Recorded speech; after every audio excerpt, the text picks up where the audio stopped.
স্বাধীনতার পক্ষ বিপক্ষ বলে আমাদের মধ্যে বিভক্তি সৃষ্টি করা হয়েছে স্বাধীনতার 50 বছর পরেও সারা বাংলাদেশে কেউ দেখায়নি যে বাংলাদেশের স্বাধীনতাকে অস্বীকার করার মতো কোন বিভক্তিমূলক বক্তব্য দিয়ে আজ পর্যন্ত আমরা দেখিনি।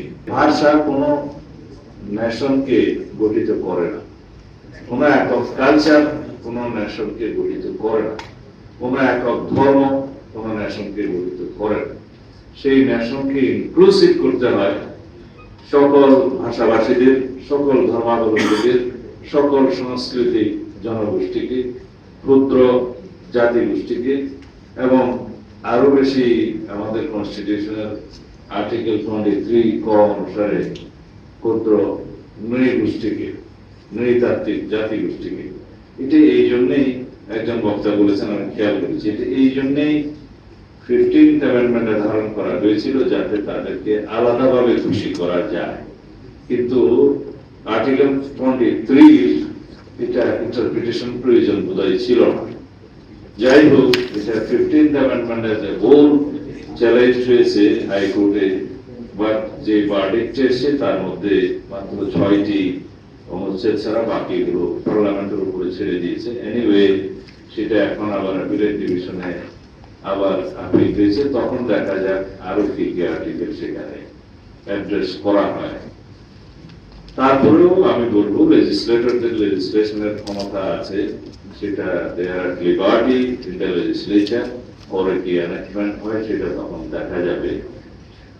যদিও জুডিশিয়ারিতে সেটার ডিসিশন অন্যরকম হতে পারে, সেটা খুব একটা ব্যাপার করবে না, কারণ জুডিশিয়ারি ক্যানট লেজিসলেট এনি এনাক্টমেন্ট। সেই স্বাধীনতা হচ্ছে লেজিসলেচার, সেখানে তখন দেখা যাবে। আমি বাংলাদেশের সকল মানুষকে সিটিজেন হিসেবে বলতে ভালোবাসি। আমরা সবাই বাংলাদেশের নাগরিক। এখানে বাংলাদেশকে একটি শক্তিশালী ঐক্যবদ্ধ গণতান্ত্রিক রাষ্ট্র বিনির্মাণের জন্য এক্সট্রিম মশার কয়েল প্ল্যান্ট ফাইবার দিয়ে তৈরি, তাই সহজে ভাঙে না, সুগন্ধিযুক্ত ও নিরবিচ্ছিন্নভাবে জ্বলে। ডেঙ্গু, চিকুনগুনিয়া বাহি সহ যে কোনো মশার বিরুদ্ধে দেয় এক্সট্রিম সুরক্ষা। আমাদের সকল ক্ষুদ্র জাতিগোষ্ঠী, নৃতাত্ত্বিক জাতিগোষ্ঠী, উপজাতি এবং আধা উপজাতি সকল জনসমষ্টিকে, সকল সত্তাকে বাংলাদেশে হতে হবে একটি ঐক্যবদ্ধ ন্যাশন তৈরির জন্য। এবং সেই ঐক্যবদ্ধ জাতি, ঐক্যবদ্ধ সমাজ, ঐক্যবদ্ধ রাষ্ট্র বিনির্মাণের জন্যই আমরা 71-এর পরে 24-এ আবার রক্তদান করেছি।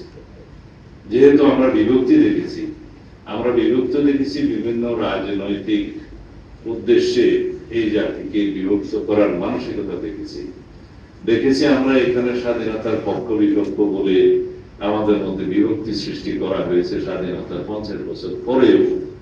আমরা দেখেছি বাংলাদেশে মুক্তিযুদ্ধের চেতনা বলে যে বাণিজ্য হয়েছে, রাজনীতিকরণ হয়েছে, রাজনৈতিকভাবে বাণিজ্য হয়েছে চেতনা, এবং সেই চেতনা বিক্রি করতে করতে বাংলাদেশে এত বেশি বিভক্তি সৃষ্টি করা হয়েছে। সেই জায়গা থেকে আমাদেরকে বেরিয়ে আসতে হবে, কারণ বাংলাদেশের সমস্ত মানুষ মুক্তিযুদ্ধকে ধারণ করেছে। মুক্তিযুদ্ধে সবাই সশস্ত্র সংগ্রামে না থাকলেও মানসিকভাবে সেই মুক্তিযুদ্ধের পক্ষে ছিল, এবং বাংলাদেশের সমস্ত মানুষ স্বাধীনতার পক্ষে ছিল। আমরা যারা স্বাধীনতার বিপক্ষে ছিল বলে যাদেরকে আমরা বিভক্ত করতে চাই, তাদের মধ্যেও বাংলাদেশের স্বাধীনতার পরে সেই স্বাধীনতাকে অস্বীকার করার মতো কোন প্রকাশ্য মানসিকতা আমরা দেখিনি। যারা হয়তো বাংলাদেশের স্বাধীনতাকে গ্রহণ করতে পারেনি, তাদের মধ্যে কিছু কিছু ভিন্ন চিন্তা থাকতে পারে, কিন্তু সেরকম দুঃসাহস বাংলাদেশে কেউ দেখায়নি যে বাংলাদেশের স্বাধীনতাকে অস্বীকার করার মতো কোন বিভক্তিমূলক বক্তব্য দিয়ে আজ পর্যন্ত আমরা দেখিনি। যদিও আমরা মনে করি বাংলাদেশের স্বাধীনতার পক্ষে বিপক্ষে এই বক্তব্য দিয়ে আমরা ঐক্যবদ্ধ জাতিকে বিভক্ত করা, এটা আমাদের কাম হতে পারে না। এটা আমরা কেউই এই 54 বছর পরে স্বাধীনতার কামনা করতে পারি না।